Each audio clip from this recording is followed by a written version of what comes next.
Well, I just heard about this about 7 days ago. I'm kind of clueless.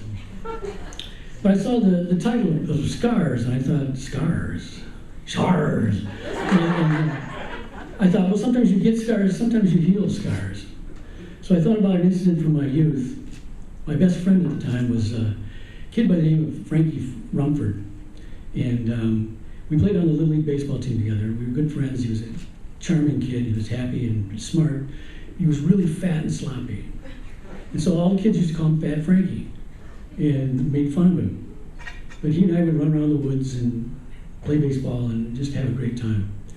So on the Little League team, I was the starting shortstop, but Frankie sat on the bench most of the season. And at one of the last games of the year, the coach put all the scrubs in to let him play. He put Frankie out in right field so he wouldn't do much harm. And this is a story about what happened when a low fly ball was hit Frankie's direction.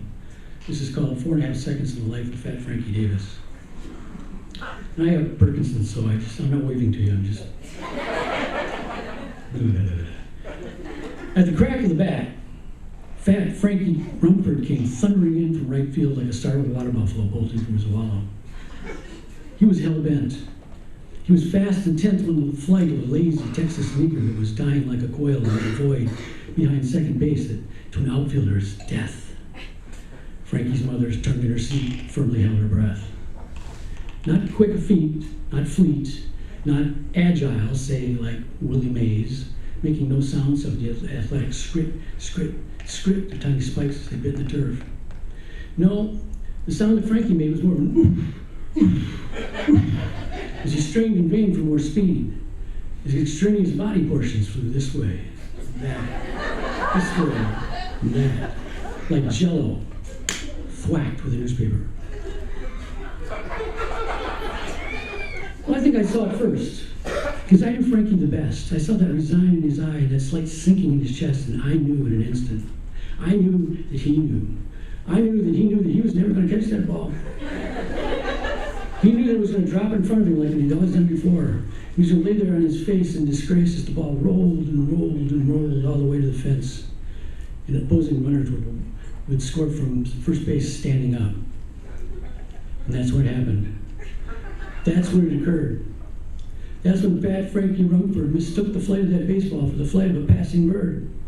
And that's when God's own angel reached up and grabbed Fat Frankie by the toes and yanked him off his feet, rendering him airborne.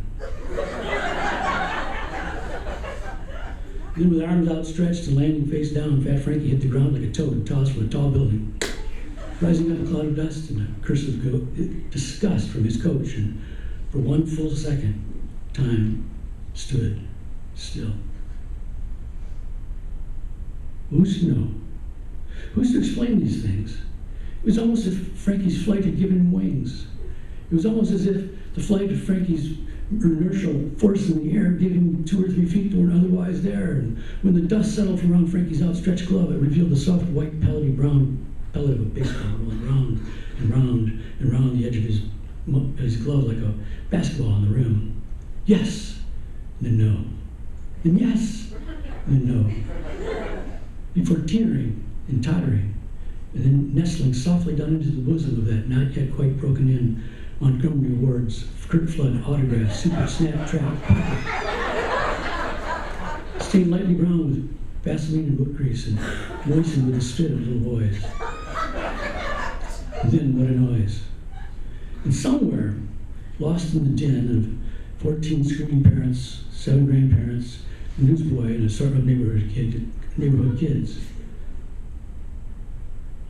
Somewhere, a very angry but very small opponent took the name of the Lord thy God in vain and threw his bat against the backstop. In fact, Frankie, the last one to realize that he caught the ball, rose with grass-stained knees and a bleeding nose and looked over at his teammates who were whooping and hollering at the funniest thing they had seen all week. And Frankie's father, in a manner rather uncharacteristic for a normally restrained man, let out a whoop-de-doo and launched his super slippery snow cone in a high upward arc. As surprised and as proud as any father has ever been.